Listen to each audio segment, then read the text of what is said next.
Good morning, everyone. Today is Saturday, September 12, 2020. And as you can see, I am at the church. There's a wedding here a little bit later today, so I have some finishing things to do for that. And there's worship tomorrow, and we're going to be decorating this space, hopefully, if the rain doesn't come like they say it's going to. So you get your morning musing here at the church. And as typical on a Saturday, we're going to talk a little bit about the readings that are coming up tomorrow. And so those are Genesis 50, 15 through 21, Psalm 103, 1 through 13, Romans 14, 1 through 12, Matthew 18, 21 through 35. And I'll put those below in the description. The Matthew text, I really encourage you to read. It has a lot in it. And so to hear it and digest it before you hear it preached on tomorrow would probably be helpful. As much as last week was about reconciliation, this week is about forgiveness and what that looks like within the Christian community. But it's a story with a lot of stuff in it. So that can't all be covered in this sermon.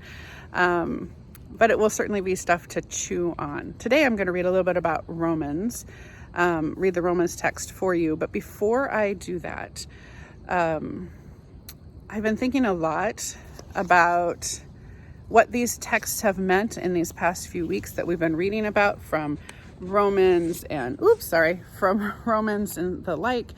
And this morning I was listening to a podcast that's called It Was Said, that looks at different speeches that kind of changed the course of history.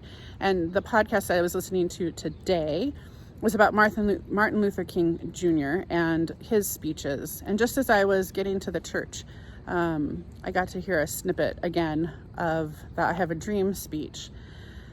And the part that really stuck with me was that one of the dreams was that people would not be judged by the color of their skin, but the content of their character. And I really think that that's what these readings have been about in these last weeks, is what is the content of the character of a person who follows Jesus. And key to those are reconciliation and forgiveness. And in our Romans text, the ways that we interact with people, letting people be who they are, where they are, and not judging them. So here's the Romans text. This is Romans 14, 1 through 12. Paul says, "Welcome those who are weak in faith, but not for the purpose of quarreling over opinions. Some believe in eating anything, while the weak only eat vegetables. Those who eat must not despise those who abstain, and those who abstain must not pass judgment on those who eat, for God has welcomed them. Who are you to pass judgment on servants of another? It is before their own Lord that they stand or fall, and they will be upheld, for the Lord is able to make them stand. Some judge one day to be better than another, while others judge all days to be alike. Let all be fully convinced in their own minds. Those who observe the day observe it in honor of the Lord. Also those who eat in honor of the Lord, since they give thanks to God. And while those who abstain in honor of the Lord and give thanks to God. We do not live to ourselves, and we do not die to ourselves. If we live, we live to the Lord, and if we die to the Lord. So then, whether we live or whether we die, we are the Lord's.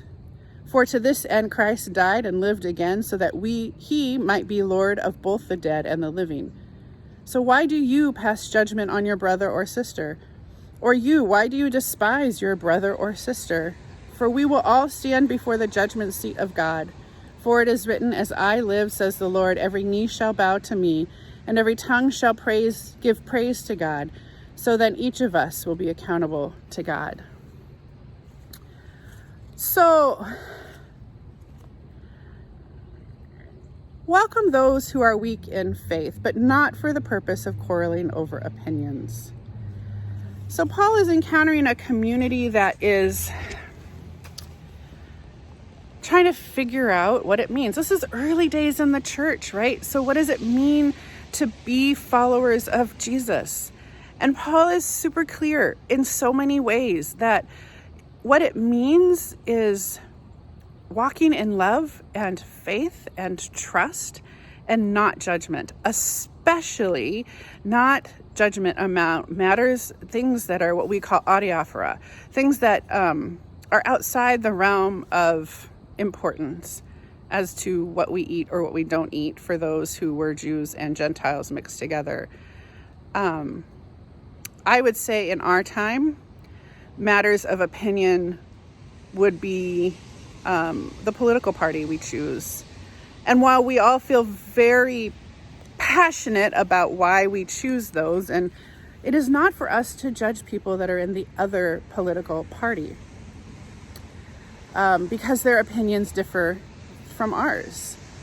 Like, that's just not for us to do. Instead, especially within the Christian community, it is for us to engage in conversation, to understand as much as we can, and to love them.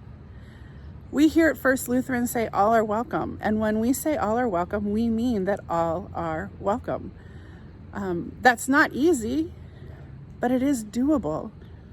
If we put aside our propensity to judge others on matters of opinion and to judge them in terms of their salvation because of those opinions that differ from ours. Now, of course, there's things that we're going to want to agree upon. Jesus would be really important. Communion would be important. Baptism, those kinds of things, those things that are about who we are. But at the heart of who we are, the content of our character as people of God is that we walk together in faith and love. And we do not judge each other because of some of the opinions that we hold. So that's what I'm thinking about tomorrow and our readings and what we talk about in the sermon. I hope it gives you something to chew on. I encourage you to read all of those readings as you prepare for worship, and we will see you here tomorrow. Thanks, everybody. Bye.